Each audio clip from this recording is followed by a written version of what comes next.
ಶ್ರೀ ಗುರುಭ್ಯೋ ನಮಃ.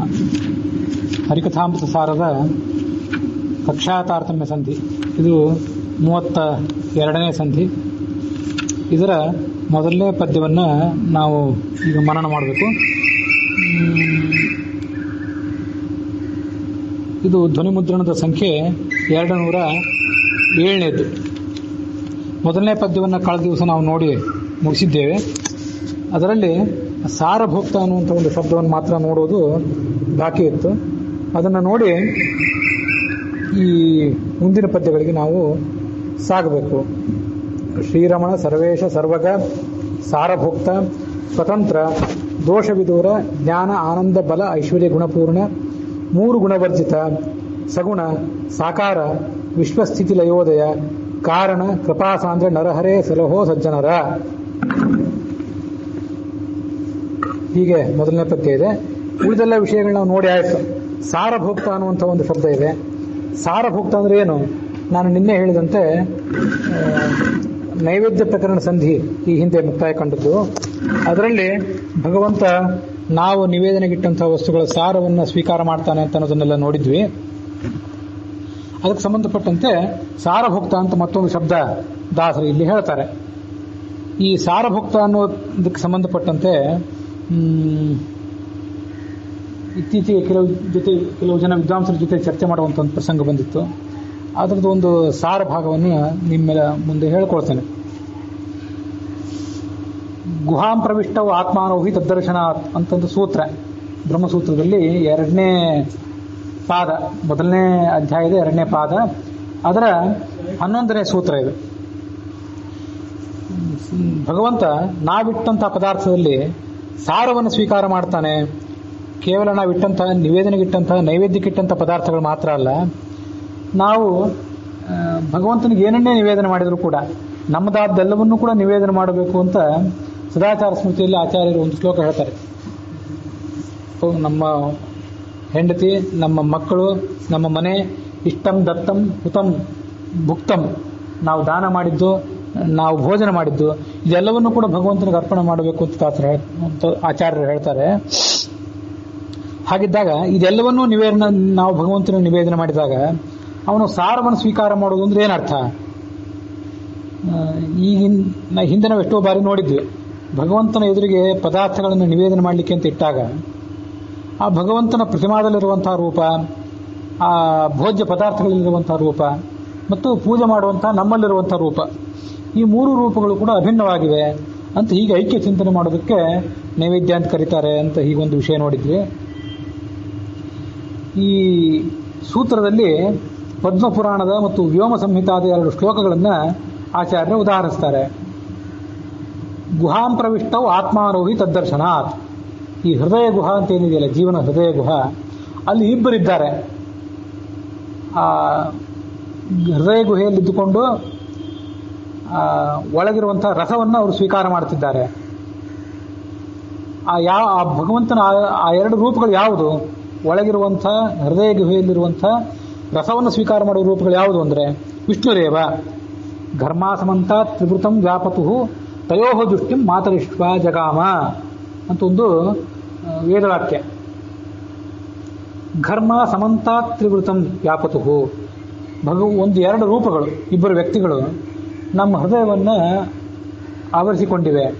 ಅವೆರಡು ಎಂಥವು ಅಂತಂದರೆ ಘರ್ಮಗಳು, ಅಂದರೆ ಚೆನ್ನಾಗಿ ಮಥನ ಮಾಡಿ ತಿಕ್ಕಿ ನೋಡಬೇಕಾದಂಥ ರೂಪಗಳು.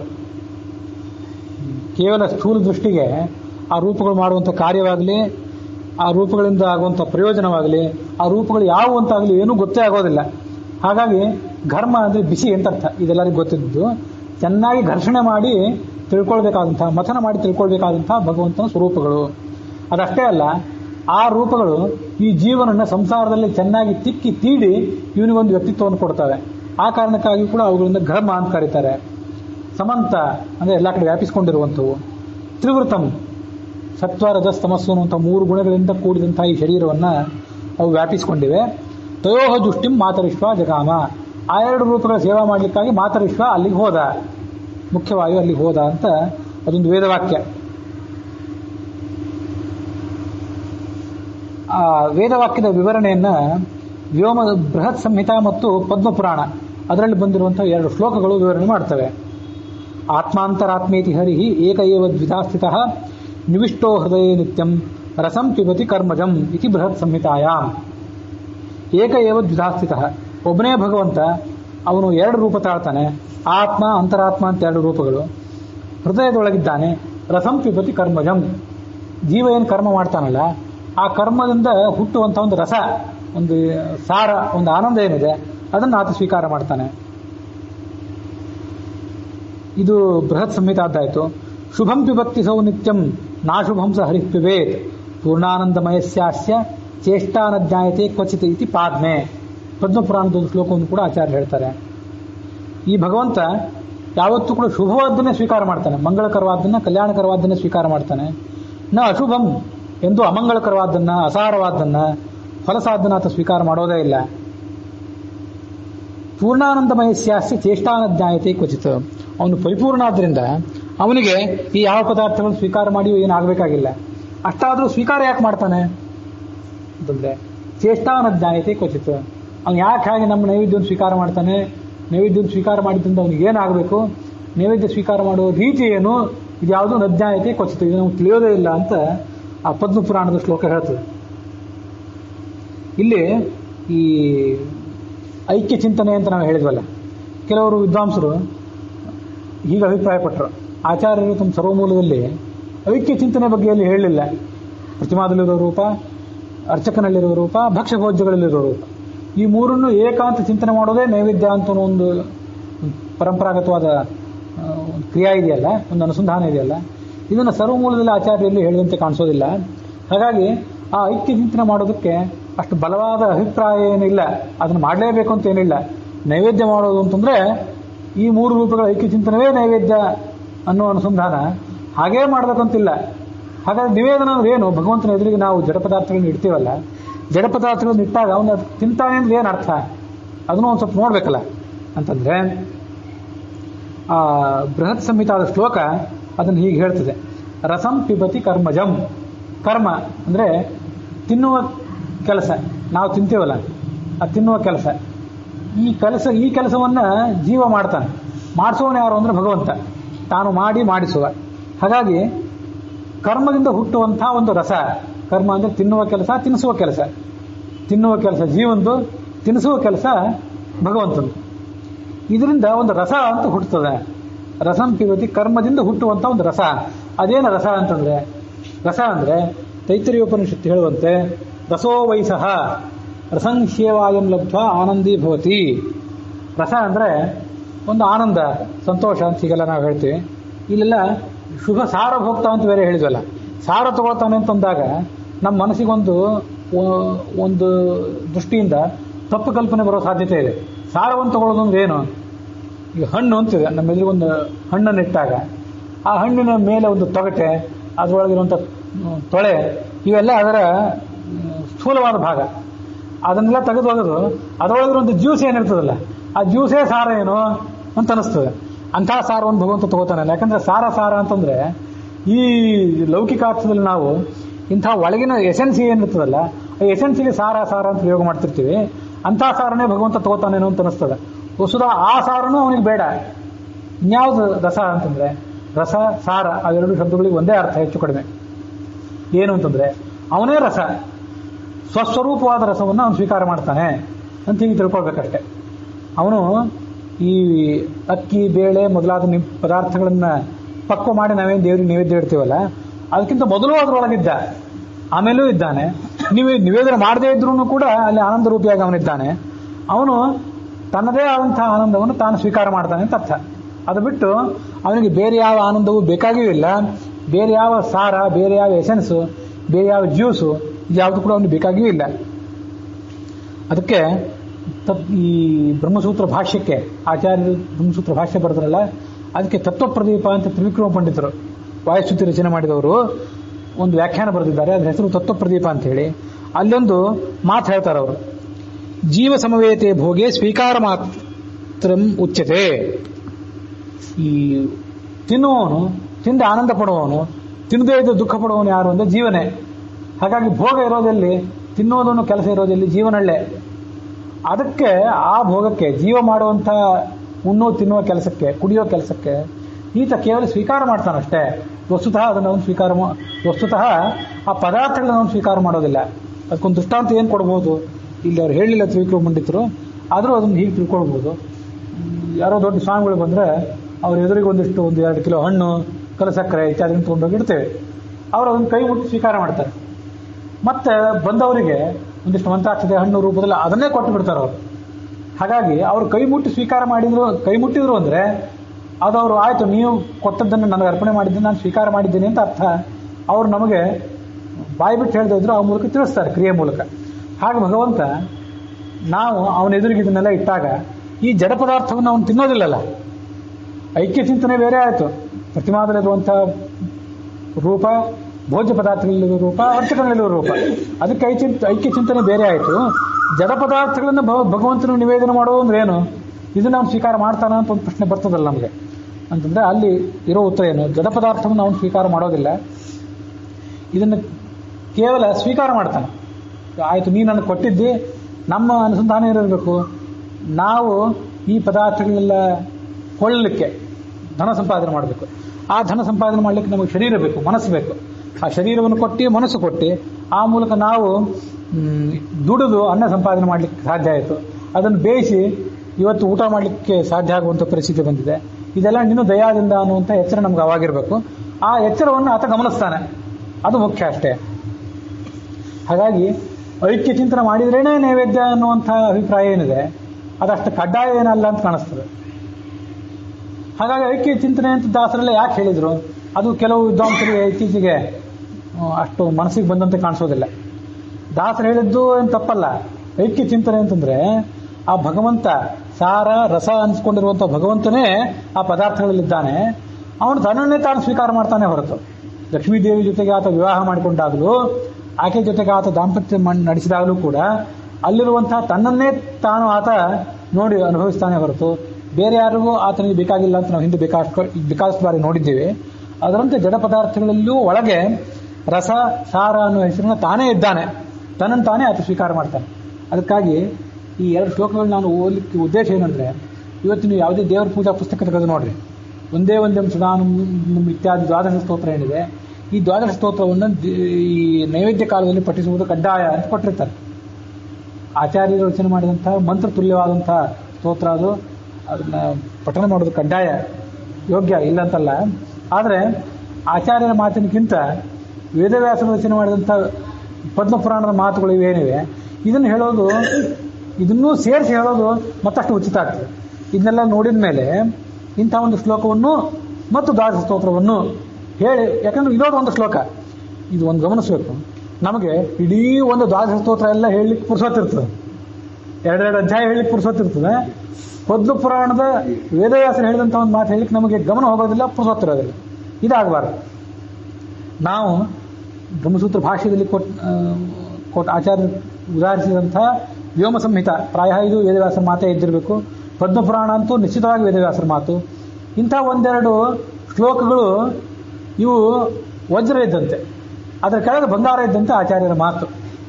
ಇವೆರಡನ್ನೂ ನಾವು ಆಚಾರ್ಯರ ದ್ವಾದಶ ಸ್ತೋತ್ರ, ಅದಕ್ಕೆ ವಜ್ರ ಇದ್ದಂತೆ ಪದ್ಮಪುರಾಣ ಮೊದಲಾದ ಪುರಾಣಗಳಲ್ಲಿ ಬಂದಿರುವಂಥ ಶ್ಲೋಕಗಳು, ಇದನ್ನೆಲ್ಲ ಸೇರಿಸಿ ಭಗವಂತನ ನೈವೇದ್ಯ ಮಾಡೋದಾದರೆ, ಆ ನೈವೇದ್ಯ ಕಾಲದಲ್ಲಿ ಪಠಣ ಮಾಡೋದಾದರೆ ಅದು ಆಚಾರ್ಯರಿಗೆ ಮತ್ತು ವೇದವ್ಯಾಸರಿಗೆ ಮತ್ತಷ್ಟು ಹೆಚ್ಚು ಪ್ರೀತ ಆದೀತು ಅಂತ ಅನ್ನಿಸ್ತದೆ ನನಗೆ. ಇಂಥವು ಕೆಲವು ಪರಿಷ್ಕಾರಗಳನ್ನು ನಾವು ಮಾಡ್ಕೊಳ್ಬೇಕು. ಯಾಕೆ ಗೊತ್ತೇ, ದೇವತಾರ್ಚನೆಯನ್ನು, ದೇವತಾ ಪೂಜೆಯನ್ನು ಎಷ್ಟೋ ಜನ ಅನಾದಿ ಕಾಲದಿಂದ ಮಾಡ್ತಾ ಬಂದಿದ್ದಾರೆ. ಆಚಾರ್ಯರು ಈ 700 ವರ್ಷದ ಹಿಂದೆ ದ್ವಾದಶ ಸ್ತೋತ್ರ ರಚನೆ ಮಾಡಿದ ಮೇಲೆ ದ್ವಾದಶ ಸ್ತೋತ್ರವನ್ನು ನೈವೇದ್ಯ ಕಾಲದಲ್ಲಿ ಸೇರಿಸ್ಕೊಂಡ್ರು. ಆಮೇಲೆ ಅಂದರೆ ಪರಿಷ್ಕಾರ ಆಯಿತು. ಅಂತೂ ನಮ್ಮ ಇವತ್ತು ಸಂಧ್ಯಾವಂದನೆ, ದೇವರ ಪೂಜೆ, ವೈಶ್ವದೇವ, ಶ್ರಾದ್ದ ಇವೆಲ್ಲವೂ ಕೂಡ ಕಾಲಕ್ರಮೇಣ ಪರಿಷ್ಕಾರಗೊಂಡದ್ದು. ಇದು ಎಚ್ಚರ ಇರಬೇಕು. ಪರಿಷ್ಕಾರಗೊಂಡದ್ದು ಅಂದ ಮೇಲೆ ಇಂಥವು ಹೆಚ್ಚಿನ ಪರಿಷ್ಕಾರ ಮಾಡಿದರೆ ಅರ್ಥ ಹೆಚ್ಚು ಬರ್ತದೆ, ಸರ್ವಮೂಲದ ಅನುಸಂಧಾನ ಮಾಡಿದಂತಾಗ್ತದೆ ಅನ್ನೋದೊಂದು ಗಮನದಲ್ಲಿದ್ದರೆ ಅದಕ್ಕೆ ಈ ಎಲ್ಲ ಕ್ರಿಯೆಗಳಿಗೆ ಹೆಚ್ಚು ಅರ್ಥ ಬರ್ತದೆ ಅಂತ ಈ ಸಾರಭೋಕ್ತ ಅನ್ನೋ ಒಂದು ಶಬ್ದದಿಂದ ನಾವು ತಿಳಿಸ್ಕೊಳ್ಬೇಕು. ಮುಂದೆ ನಿತ್ಯ ಮುಕ್ತಳೆ ನಿರ್ವಿಕಾರಳೆ, ನಿತ್ಯ ಸುಖ ಸಂಪೂರ್ಣೆ, ನಿತ್ಯಾನಿತ್ಯ ಜಗದಾಧಾರೆ, ಮುಕ್ತಾಮುಕ್ತ ಗಣ ವಿನುತೆ, ಚಿತ್ತೈಸು ಭಿನ್ನಪವ, ಶ್ರೀ ಪುರುಷೋತ್ತಮನ ವಕ್ಷೋ ವಿಲಾಸಿನಿ, ಭೃತ್ಯವತ್ಸಲೆ, ಕಾಯೆ ಶ್ರೀ ಜಗನ್ಮಾತೆ.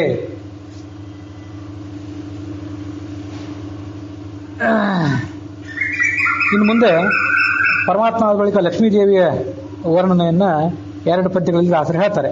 2ನೇ ಪದ್ಯ ಮತ್ತು 3ನೇ ಪದ್ಯಗಳಲ್ಲಿ ದಾಸರು ಹೇಳ್ತಾರೆ. ಅದನ್ನು ಈಗ ನೋಡಬೇಕು. ಈ ಪರಮಾತ್ಮ ಪುರುಷ, ಲಕ್ಷ್ಮೀದೇವಿ ಪ್ರಕೃತಿ, ಇದನ್ನೀಗ ನಾವು ನೋಡ್ಬೇಕಲ್ಲ. ಇದಕ್ಕೆ ಸಂಬಂಧಪಟ್ಟಂತೆ ಬಹಳ ಒಂದು ಅದ್ಭುತವಾದದ್ದು ಮತ್ತು ಹೆಚ್ಚು ಅರ್ಥವನ್ನು ಒಳಗೊಂಡದ್ದು ಒಂದು ಶ್ಲೋಕ ನನಗೆ ಭಾಗವತದ ನೆನಪಿಗೆ ಬರ್ತದೆ. ಅದನ್ನು ಈ ಸಂದರ್ಭದಲ್ಲಿ ನೋಡಿಕೊಂಡ್ರೆ ಪರಮಾತ್ಮ ಲಕ್ಷ್ಮಿ, ಚತುರ್ಮುಖ ಸರಸ್ವತಿ, ಮುಖ್ಯ ಪ್ರಾಣ ಭಾರತಿ ಮತ್ತು ಉಳಿದೆಲ್ಲರೂ ಸಪತ್ನೀಕರಾದಂಥ ಎಲ್ಲ ದೇವತೆಗಳು, ಅವರೆಲ್ಲರದ್ದು ತಾರತಮ್ಯವನ್ನು ಇಲ್ಲಿ ನಾವು ನೋಡೋರಿದ್ದೀವಲ್ಲ ಮುಂದೆ, ಅದಕ್ಕೆಲ್ಲದಕ್ಕೂ ಸಂಗ್ರಾಹಕವಾಗಿ ಆ ಭಾಗವತದಲ್ಲಿ ಬಂದಂಥ ಒಂದು ಮಾತು ಅದೇನು ಅಂತಂದ್ರೆ, ಕರ್ದಮ ಮತ್ತು ದೇವಹೂತಿ ಇವರಿಬ್ಬರು ದಂಪತಿಗಳು ಏನಿದ್ದಾರಲ್ಲ, ಅವರಿಗೆ ಪರಮಾತ್ಮ ಸ್ವಯಂ ಕಪಿಲ ರೂಪನಾಗಿ ಜನಿಸಿದ್ನಲ್ಲ. ಆ ಕಪಿಲ ರೂಪಿಯಾದಂತಹ ಭಗವಂತ ಅವರಿಗೆ ಜನಿಸಿದ ಮೇಲೆ ಆ ಕರ್ದಮ ಪ್ರಜಾಪತಿಗಳು ಸನ್ಯಾಸಿಗಳಾಗಿ ಹೊರಟೋಗ್ಬಿಟ್ರು. ಅವರು ಹೊರಟೋದ್ಮೇಲೆ ಈ ತಾಯಿ ಏನು ಮಾಡಿದ್ಲು, ಅವನನ್ನ ಈ ಕಪಿಲ ರೂಪಿಯಾದ ಭಗವಂತನನ್ನ ಅವಳು ಪ್ರಾರ್ಥನೆ ಮಾಡಿದ್ಲು, ನನಗೆ ನೀನು ಈ ಪ್ರಕೃತಿ ಮತ್ತು ಪುರುಷ ಇವರಿಬ್ಬರ ಬಗ್ಗೆ ವಿಸ್ತಾರವಾದ ವಿವರಣೆ ಕೊಡು. ಜಿಜ್ಞಾಸಯ ಪ್ರಕೃತೇ ಪುರುಷಸ್ಯ ನಮಾಮಿ ಸದ್ಧರ್ಮ ವಿಧಾಂ ವರಿಷ್ಠಂ ಅಂತ ಆ ಶ್ಲೋಕದ ಉತ್ತರಾರ್ಥ. ನನಗೇನು ಜಿಜ್ಞಾಸೆ ಇದೆ ಅಂತಂದ್ರೆ, ಪ್ರಕೃತೇ ಪುರುಷಸ್ಯ, ಪ್ರಕೃತಿಯ ಬಗ್ಗೆ ಜಿಜ್ಞಾಸೆ ಇದೆ, ಮತ್ತೆ ಪುರುಷನ ಬಗ್ಗೆ ಜಿಜ್ಞಾಸೆ ಇದೆ. ಅದಕ್ಕೆ ನಿನಗೆ ನಾನು ನಮಸ್ಕಾರ ಮಾಡ್ತೀನಿ, ನೀನು ನಮಗೆ ಅದನ್ನು ಹೇಳಬೇಕು. ಯಾಕೆಂದ್ರೆ ಸದ್ಧರ್ಮ ವಿಧಾಂ ವರಿಷ್ಠಂ, ಇದನ್ನೆಲ್ಲವನ್ನೂ ತಿಳ್ಕೊಂಡಂಥವರು ಅತ್ಯಂತ ಜ್ಞಾನಿಗಳಾದವರು ಏನಿದ್ದಾರೆ, ಆ ಜ್ಞಾನಿಗಳಾದವರಲ್ಲಿ ನೀನು ವರಿಷ್ಠ. ಸದ್ಧರ್ಮ ಜ್ಞಾನಿಗಳಾದವರಲ್ಲಿ ನೀನು ವರಿಷ್ಠ. ಅದಕ್ಕಾಗಿ ನಿನಗೆ ನಾನು ನಮಸ್ಕಾರ ಮಾಡ್ತೇನೆ ಅಂತ ಆ ದೇವಹೂತಿ ಆ ಭಗವಂತನನ್ನು ಪ್ರಾರ್ಥನೆ ಮಾಡ್ತಾಳೆ. ಅಲ್ಲಿ ನಮಗೆ ಪ್ರಕೃತಿ ಪುರುಷ ಅಂತ ಅಷ್ಟು ಬಂತಲ್ಲ, ಅದು ನೋಡಿದ್ರೆ ಪ್ರಕೃತಿ ಅಂದ್ರೆ ಯಾರು, ಪುರುಷ ಅಂದ್ರೆ ಯಾರು, ಅದು ನಮಗೆ ಪೂರ್ಣವಾಗಿ ಸ್ಪಷ್ಟ ಆಗೋದಿಲ್ಲ. ಸಾಮಾನ್ಯವಾಗಿ ಪ್ರಕೃತಿ ಅಂತಂದ್ರೆ ಲಕ್ಷ್ಮೀದೇವಿ, ಜಡ ಪ್ರಕೃತಿಗೆ ಅಭಿಮಾನಿನಿ ಅವಳು, ಚೇತನ ಪ್ರಕೃತಿಯಲ್ಲಿ ಕರೆಸ್ಕೊತಾಳೆ. ಪುರುಷ ಅಂತಂದ್ರೆ ಪುರುಷ ಸೂಕ್ತ ಪ್ರತಿಪಾದನಾದಂತಹ ಭಗವಂತ ಪುರುಷ, ಇಷ್ಟೇ ನಮ್ಗೆ ಗೊತ್ತಾಗ್ತದೆ. ಆದರೆ ಬರೇ ಅಷ್ಟೇ ಅಲ್ಲ, ಪ್ರಕೃತಿ ಪುರುಷ ಅಂದ್ರೆ ಅವ್ರು ಮಾತ್ರ ಅಲ್ಲ. ಕಪಿಲ ಹೇಳಿದ ದೇವಹೂತಿ ಕಪಿಲನ ಕುರಿತು ಏನು ಪ್ರಶ್ನೆ ಮಾಡಿದ್ಲಲ್ಲ, ಭಾಗವತದ ಮಾತು, ಅದು ವೇದವ್ಯಾಸರ ಮಾತು. ಆ ವೇದವ್ಯಾಸರ ಮಾತಿಗೆ ದತ್ತರೂಪಿಯಾದ ಭಗವಂತ ದತ್ತಾತ್ರೇಯ ಯೋಗದಲ್ಲಿ ಒಂದು ವಿವರಣೆ ಕೊಡ್ತಾನೆ. ವ್ಯಾಸನ ಮಾತಿಗೆ ದತ್ತನ ವಿವರಣೆ, ಅದು ಬಹಳ ಅದ್ಭುತ. ಅದೇನು ಅಂತಂದ್ರೆ, ಹಾಗಾದ್ರೆ ಪ್ರಕೃತಿ ಪುರುಷರು ಅಂದ್ರೆ ಯಾರು? ಪರಮಾತ್ಮ ಮತ್ತು ಲಕ್ಷ್ಮೀನಾರಾಯಣರು ಮಾತ್ರ ಅಲ್ಲ, ಚತುರ್ಮುಖ ಬ್ರಹ್ಮ ಪುರುಷ, ಸರಸ್ವತಿ ದೇವಿ ಪ್ರಕೃತಿ.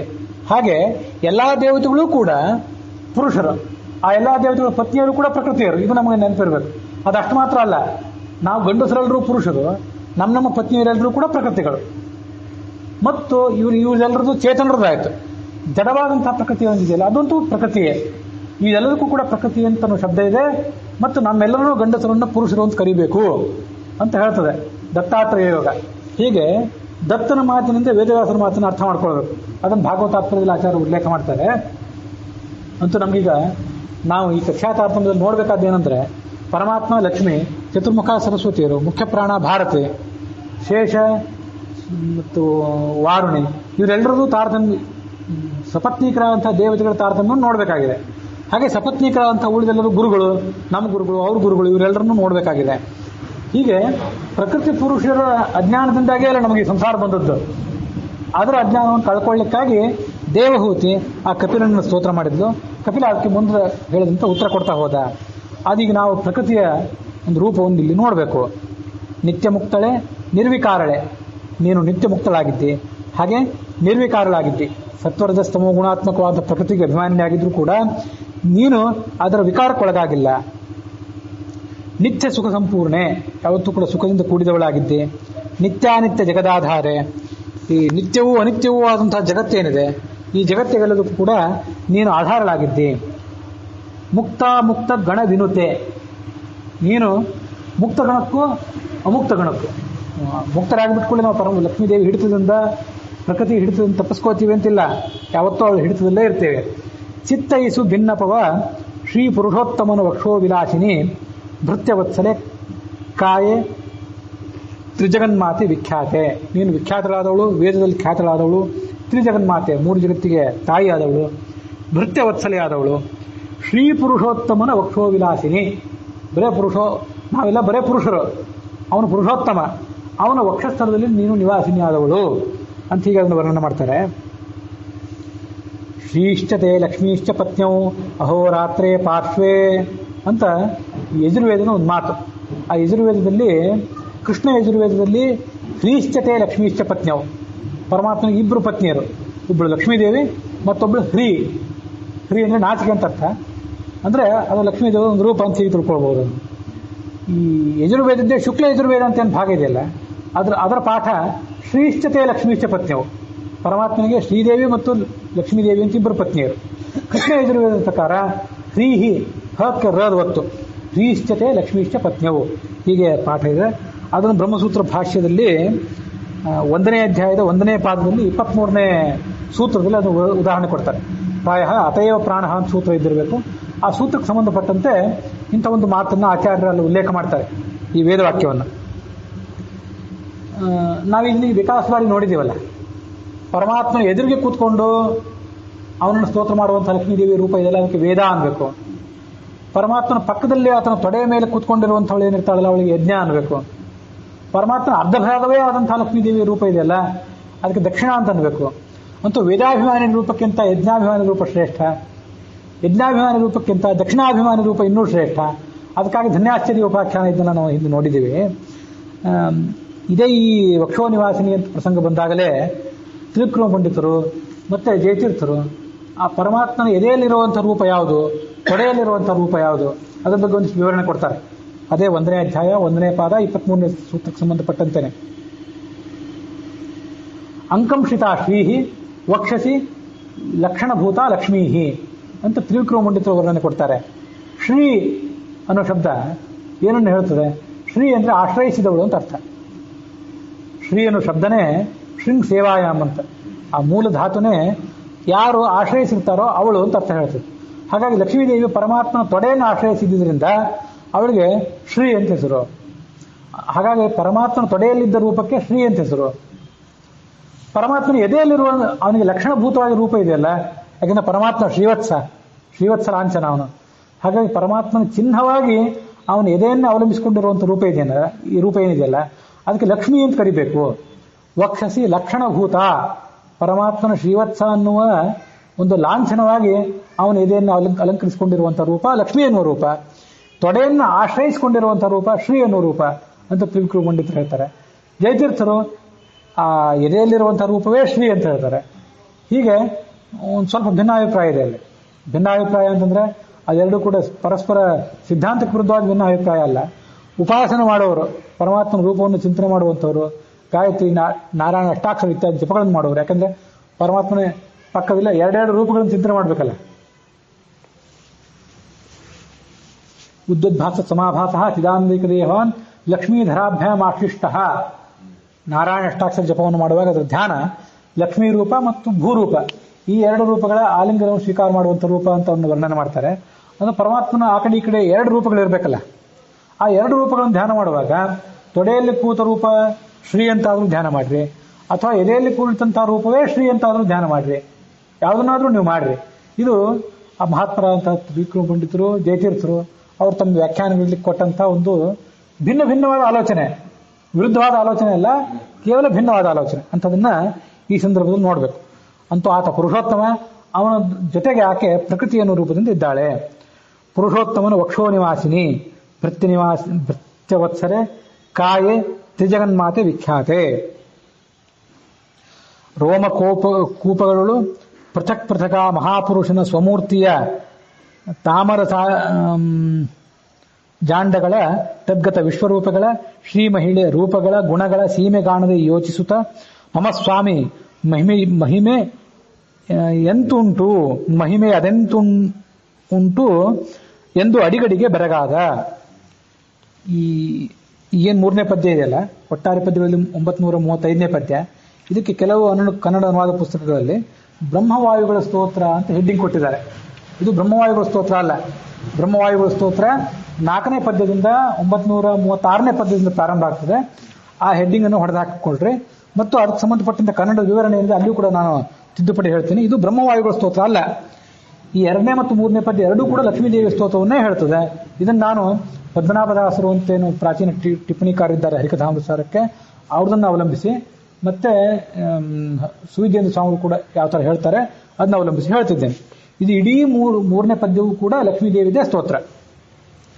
ರೋಮಕೂಪಗಳೊಳಗೆ ಪೃಥಕ್ ಪೃಥಕ್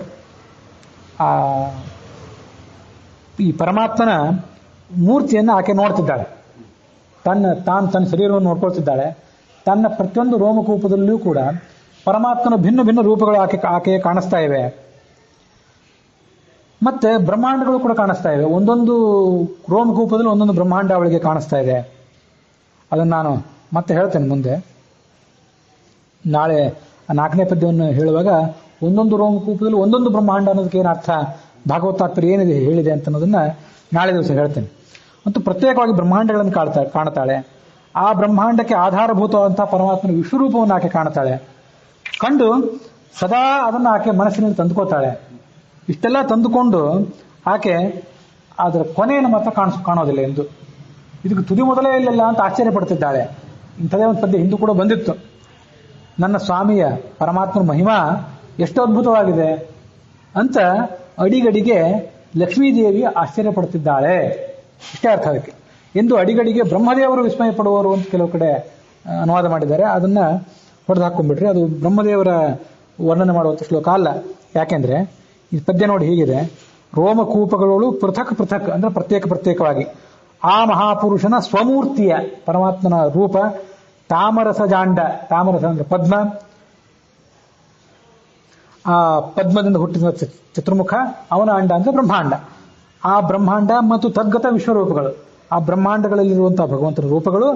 ಶ್ರೀ ಮಹಿಳಾ ಆ ಲಕ್ಷ್ಮೀದೇವಿ ರೂಪಗಳ ಗುಣಗಳ ಸೀಮೆ ಕಾಣದೆ ಯೋಚಿಸುತ್ತ, ಪರಮಾತ್ಮ ಗುಣಗಳ ಸೀಮೆಯೇ ಅವಳಿಗೆ ತಿಳಿತಾ ಇಲ್ಲ. ಮಮಸ್ವಾಮಿ ಮಹಿಮೆ ಅದೆಂತುಂಟೋ, ಪರಮಾತ್ಮನ ಮಹಿಮಾ ಎಷ್ಟಿದೆಯೋ ಅಂತ ಅಡಿಗಡೆಗೆ ಬೆರಗಾದ ಅಂತ ಇದು ಪುಲ್ಲಿಂಗ ಕಂಡಂತೆ ಕಾಣಿಸ್ತದೆ. ಅಲ್ಲ, ಇದು ಪುಲ್ಲಿಂಗ ಅಲ್ಲ, ಇದು ಬೆರಗಾದ ಶ್ರೀ ಮಹಿಳೆ ಅಂತ ಈಗ ಅದನ್ನ ಹಿಂದಿಂದಕ್ಕೆ ಹೊಂದಿಸ್ಕೊಂಡು ಇದು ಎಲ್ಲವೂ ಕೂಡ ಲಕ್ಷ್ಮೀದೇವಿ ಸ್ತೋತ್ರ ಅಂತಲೇ ಮಾಡಬೇಕು. ಒಂದು ವೇಳೆ ಲಕ್ಷ್ಮೀದೇವಿಯನ್ನು ಕೂಡ ಆವಾಗ ಪುಲ್ಲಿಂಗದಿಂದ ಕರೆದ ತಪ್ಪಲ್ಲ. ಯಾಕೆಂತಂದ್ರೆ ಪುಂವಕ್ ಶಕ್ತಿಮತಿ ಸ್ತ್ರೀ ಸ್ಯಾತ್, ಒಂದ್ ವೇಳೆ ಸ್ತ್ರೀ ಪುರುಷನಷ್ಟೇ ಮಹಾಬಲಿಷ್ಠಳಾದ್ರೆ ಅವಳನ್ನು ಪುಲ್ಲಿಂಗದಿಂದ ವ್ಯವಹಾರ ಮಾಡಬೇಕು ಅಂತ ಆಚಾರ್ಯರು ವಿಕಾಸವಾರಿ ಹೇಳಿದ್ದಾರೆ. ಹಿಂದೊಂದ್ಸರಿ ಹೇಳಿದ್ದೆ ನಾನು.